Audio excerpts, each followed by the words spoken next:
राधा स्वामी जी, आज हम आपको एक और साखी सुनाने जा रहे हैं। साखी का नाम है जहाँ आसा तहाँ बासा। कहा जाता है कि कबीर साहिब जब बाहर जाया करते थे तो एक आदमी उन्हें अक्सर खेत में बैठा मिलता था। एक दिन कबीर साहिब ने उससे कहा कि खाली बैठे रहते हो, परमात्मा का भजन किया कर, जिससे तुझे फ़ायदा होगा। कहने लगा कि अभी बच्चे छोटे छोटे हैं, जवान हो जाएं और अपने पैरों पर खड़े हो जाएं, फिर भजन करूँगा। जब बच्चे जवान हो गए, कबीर साहिब फिर मिले और कहा कि भजन किया कर, तो बोला कि इनकी शादी हो जाए फिर भजन करूँगा। जब शादी हो गई तब कबीर साहिब ने कहा, अब बता।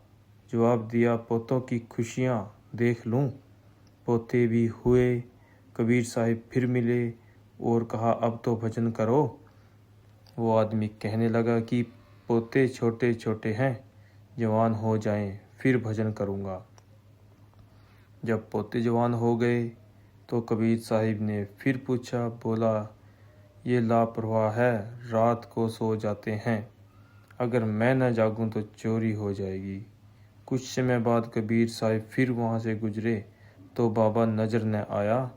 पूछा कि बाबा कहाँ हैं बेटो? और पोतों ने कहा कि वह तो मर गया है। कबीर साहिब ने कहा कि बहुत अफसोस की बात है, बेचारे गरीब आदमी ने अपना सारा जीवन व्यर्थ ही गंवा दिया। यदि वह थोड़े समय के लिए भी परमात्मा की भक्ति करता तो दुनिया के जंजाल से बच जाता। फिर कबीर साहिब ने अंतर ध्यान होकर देखा कि घर में दुधारू पशुओं के साथ उसकी बहुत मोहब्बत थी। गाय भैंस पालता था। एक गाय के साथ उसका विशेष लगाव था।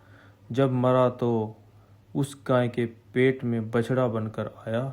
बछड़ा बड़ा होकर जब बैल बना तो उसे हल में जोत दिया गया। सारी उम्र हल में जोता रहा, आखिर बूढ़ा हो गया। जब उनके काम का न रहा तो उन्होंने उसे गाड़ीवान को बेच दिया।